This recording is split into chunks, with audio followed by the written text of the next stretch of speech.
Hello বন্ধুরা, সোনালী mini ব্লগে তোমাদের সবাইকে স্বাগত জানিয়ে আজকে চলে এলাম একটা ভিডিওর সাথে। আমরা অনেকদিন ধরেই ভাবছিলাম পিকনিক করব। এবছরে কিন্তু কোথাও ঘুরতে যাওয়া হয়নি, আর এটা 26 সাল পড়ে গেছে, যেহেতু পিকনিক করতেই হবে। বাবার বাড়িতে ঢোকা মাত্রই কিন্তু ভাইবো আমাকে ঝাঁটা ধরিয়ে দিল হাতে, আর আমার ঝাড় দিতে হলো। ভাইবো আমার সাথে ঝাড় দিচ্ছিল, এটা আমাদের ভাইয়ের বউ।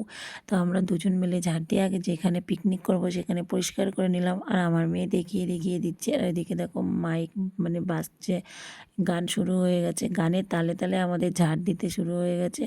তো ঝাড় দিয়ে আগে ফার্স্ট পরিষ্কার করে নিলাম, না হলে ওখানে বসবো কী করে। অনেক লোক মানে বাড়ির সব ফ্যামিলি সমেত আমরা সবাই মিলে পিকনিক করছি, খুব মজা করব।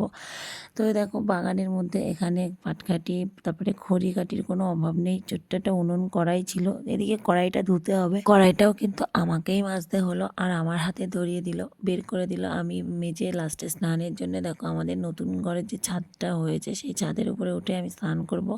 মোটর চালিয়ে দিয়েছি নিচ থেকে আমার মা, আর এদিকে জলটা দেখো, কলটা পাইপটা শুধু ঘুরেই যাচ্ছে কল, আর আমিও ঘুরছি পাইপের সাথে সাথে। তারপরে কিন্তু স্নান সেরে চলে এসেছিলাম রান্নাঘরে। আমাকে বললো তুই রান্না কর। এই বাড়িতে ধরা পড়ে গেলাম। তা আমি ঘুরবো কি আর দেখবো কি আর মজাটা করবো কি, রান্নার কাছে গেলে কিন্তু মজাটা ওই রকমই হবে ভেবে নিয়েছি। তারপরে দেখো স্নান সেরে কিন্তু সবাই কিন্তু স্নান করে নিয়েছে, আর আমরাও স্নানের থেকে বৌদি বৌমা সবাই চলে এসছে। ওটা কাজে লেগে গেছে, রান্না বান্না করতে হবে, সবাইকে খেতে দিতে হবে, ওটাই মজা। তো যাই হোক, তারপরে কিন্তু আমি উনুন ধরিয়ে দিয়েছি। উনুন ধরিয়ে দেওয়ার পরে কিন্তু আমার আলুর দম মানে আলুটা সিদ্ধ করতে দিয়েছি, যেহেতু আলুর দমে আলুটা ভালো করে সিদ্ধ করে নেবো। যার যার যে কাজ দেওয়া হয়েছিল সবাই কিন্তু পরিপূর্ণ করে সবাই সব কাজ মেনে চলেছে। তারপরে আমাদের এদিকে আগে কিন্তু সকালবেলা সিদ্ধ ভাত করেছিল আমার মা খাওয়ার জন্য। সবাই মিলে কিন্তু এই আলু সিদ্ধ ভাত আর পেঁয়াজ দিয়ে আলু ভাতটা মাখিয়েছিল।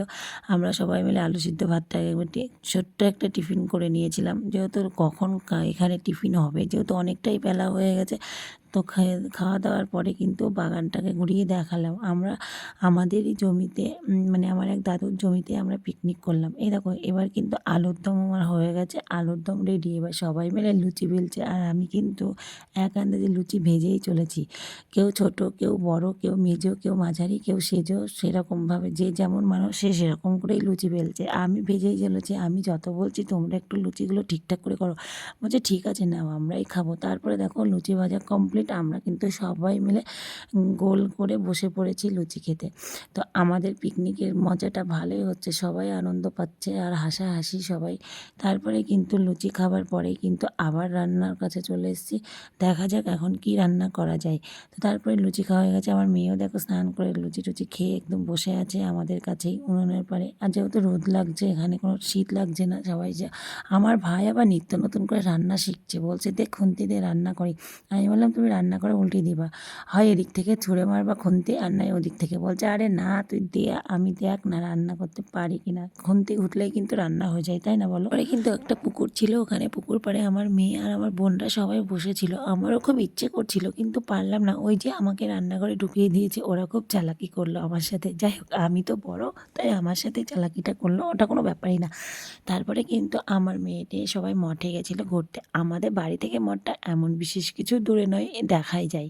তারপরে সবাই বললো চলো একটু ঘুরে আসি, তাই মঠে গেলো। এ দেখো রাধাকৃষ্ণ, যারা যারা আমাদের এই মঠে আসতে চাও অবশ্যই এসে কিন্তু ঘুরে যেও, তোমাদেরও মন প্রাণটা খুব ভালো লাগবে। তারপরে দেখো চলে এসছে এই যে দুই ধারে সর্ষের জমি, আর এখানে কিন্তু সবাই আড়া বেঁধে রেখেছে জামা কাপড় শুকানোর জন্য। তারপরে কিন্তু পিকনিক হচ্ছে ওখানে। দেখো আমাদের বাঁধাকপি ঘন্ট, মুগের ডাল, ভেজ ডাল আর কি হয়ে গেছে। এইদিকে কিন্তু মাংস কষতে দিয়েছি, আর সবাই কিন্তু কষা মাংস খাবে বলে ওখানে দাঁড়িয়েই আছে, বা লাইন দিয়ে দাঁড়িয়ে আছে, ভাবতে পারছো। চলো সবাইকে একটু করে কষা মাংস দিয়ে দিই, তারপর কষা মাংস কিন্তু খাওয়ার এবারে কিন্তু সন্ধ্যে লেগে গেছে। সন্ধ্যাবেলা আইটেম ছিল পকোড়া, চিকেন পকোড়া। তো চিকেন পকোড়াটা আমাকেই ভাজতে হলো, আমার ভাই গিয়ে দিল। তো আমি ভেজে ভেজে সবাইকে একটা কাগজের যে প্যাকেটগুলো হয়, প্যাকেটের মধ্যে মধ্যে সবাইকে দিয়ে দিয়েছি। আর আমার বড় কাকি সব দিকে এক্সপার্ট, তো হচ্ছে চা করে নিয়ে এসছে, এবার চা দেওয়া হলো, আর তার সাথে দেওয়া হলো চিকেন পকোড়া, গরম গরম বেগুনি, হেলাঞ্চা চপ, সব কিছুই হয়ে গেলো। তারপর খাওয়ার পরে দেখো একটু নাচ হলো, আমার বোনরা, ভাইবো, আমার মেয়ে, আমিও একটু নেচে নিলাম, একটু আনন্দ করে নিলাম। কিছু ঘুরতে যেতে নাই পারলাম, তো নাচটা বেশ ভালোই হচ্ছিলো। তারপরে নাচানাচি করার পরে কিন্তু শরীর ক্লান্ত হয়ে আছে, যেহেতু আমি রান্না করছিলাম, আর আমার শীত ঠান্ডাতে পাটা ফুলে গেছিলো। তো আমি একটু হেঁটে, হেঁটে নাচ-টাচ করে পা ফোলাটা কমিয়ে নিলাম। তো কমিয়ে নেওয়ার পরে নাচানাচি করে আমরা বললাম, "চলো ঠান্ডা লাগছে, চলো সবাই এবার খেতে যাই।" তো রাত হয়ে গেছে। এরা কিন্তু অতটা নাচ পারে না। তো মানে আমার মেয়ে দেখে, দেখে অনেকেই করছে। তো ভালোই আনন্দ করলাম। তারপরে দেখো সবাই বসে আছে আগুনের পরে, এদিকে ভাত ফুটছে আরকি। তো ভাত হচ্ছিল, ওখানে পিসি ভাত উনুনে জাল দিচ্ছিল আর ভাতটা যেই হয়ে গেল, এবার দেখো স্যালাড তৈরি, এই দেখো ভাত এই দেখো মাংসটা আবার গরম হচ্ছে। তো তারপরেই কিন্তু সবাইকে খেতে দেওয়া হবে। সবাইকে পাতা, কেলা সবাইকে দিয়ে দিয়েছে। আর আমার ছোটো কাকি খেতে দিচ্ছিল সবাইকে। সবাই বসে পড়েছে লাইন দিয়ে। আর শীতের রাত, আর সবাই বাড়ি আসবে। আমরা নয় আসবো। তারপরে কিন্তু সবাই খাওয়া-দাওয়া শুরু করছে। আমাদের পিকনিকটা কেমন লাগলো অবশ্যই কমেন্ট করে সাবস্ক্রাইব